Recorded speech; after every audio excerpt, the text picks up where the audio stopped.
You pick the topic on the Jason Rand Show. Indeed you do, and you're just as curious as I am how someone can not realize that they're eating dog food. This story comes to us from Fox News off of a Reddit discussion in the very popular community titled, Am I the A-hole? I really do like this particular channel on Reddit. They say a family visit took an awkward turn when a curious aunt accidentally ate dog food, fueling a heated discussion about etiquette. A user wrote that she lives in a house with her medium-sized dog and keeps a designated area for her pet's essentials. She wrote, we don't have her name, we just know she's a 25-year-old woman. My kitchen is structured in a way that there's an area dedicated to my dog's things, dog food storage, bowls, food toppers, basically everything that has to do with his nutrition. The dog powders are made from a variety of different meats and fish, including beef sirloin, lamb, chicken. On the label, it says what it is and what it's intended for, but there's no dog on the label that would make it super obvious at first glance that it's a dog item. That's just how the brand labels products. Now, her 6-year-old aunt stops by to get some help figuring out her new cell phone. And this is what you do when you have a 25-year-old niece. Just hand her your phone and just say, make it work. I saw I needed something longish to be able to open the compartment that would let me add the SIM card in. I told her to wait, and I went to look for one. Fox says the aunt, meanwhile, went to the kitchen to grab a glass of water. Next thing the niece knew, the older woman was holding one of the dog food jars in her hand. I asked her what I used that... I hear her asking what I use that powder for and that it tastes quite nice. I immediately gasped and let her know I use it for my dog. It's dog food. She then said her aunt freaked out. I assured her that while it's used for dogs, it's completely fine and safe for humans and that nothing's going to happen to her at all. Except at that point, she started to bark and lick herself, and then she started to itch, and then she started chasing her tail. We had to put her down. That's how the story is. It's very sad. No, I apologize for the fact that she had eaten that in my house, and she started blaming me for leaving the food toppers there. She has now gone to my mom, other aunts, cousins to complain. So how is this a debate? The aunt is obviously in the wrong, right? Clearly. I mean, Snoopy over there is going into the kitchen without any permission and just kind of just going around and saying, ooh, this looks good, I'll eat it. That's on her. That's 100% on her. Wait, is Snoopy the aunt or the dog? That was the joke. Oh. Okay. That was a good joke. How dare you? Don't you talk about my joke that way. That was a good one. People at home got it. Not everyone needs an explanation of jokes. I can't dumb it down for you, Jackson. Jeez.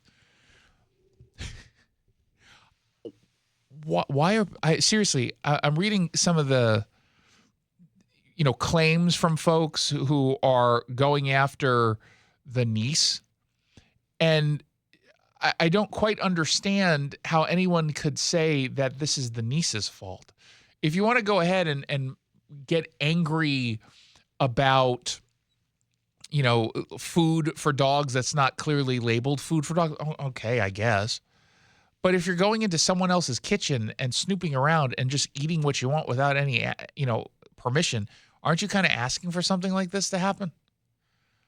And I also refuse to. So I've got dog food and dog toppers that I guess aren't clearly labeled as such. I just know it's for dogs, right?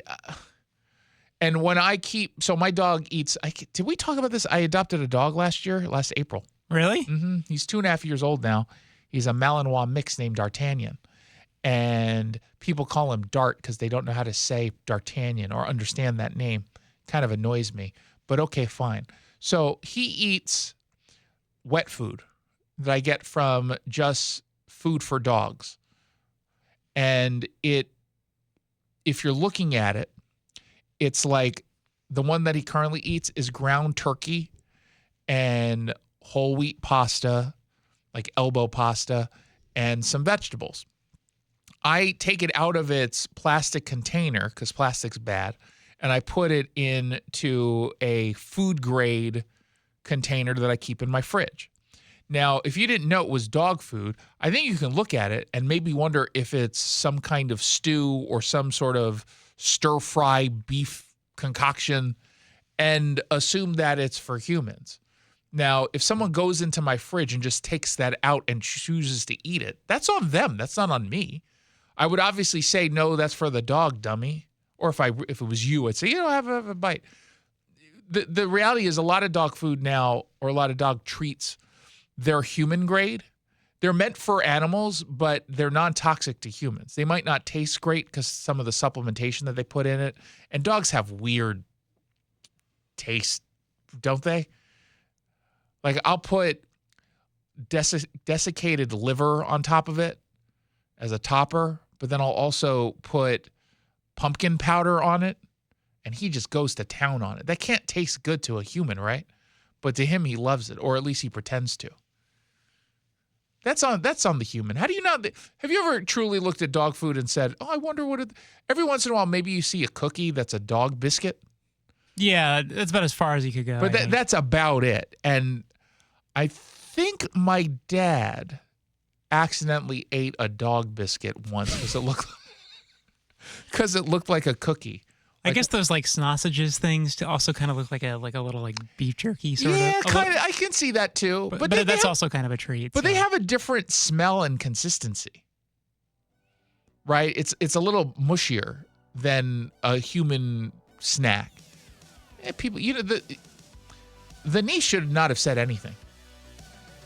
No harm, no foul. What's the benefit of being honest and saying, yeah, Auntie, you're eating dog food? Just lie. Just like, what's gonna happen? Just, where'd you get it? Just, I don't remember. Next time I'm around, if I see it on the shelf, I'll go ahead and grab it for you. 1-800-465-8770 for your text message.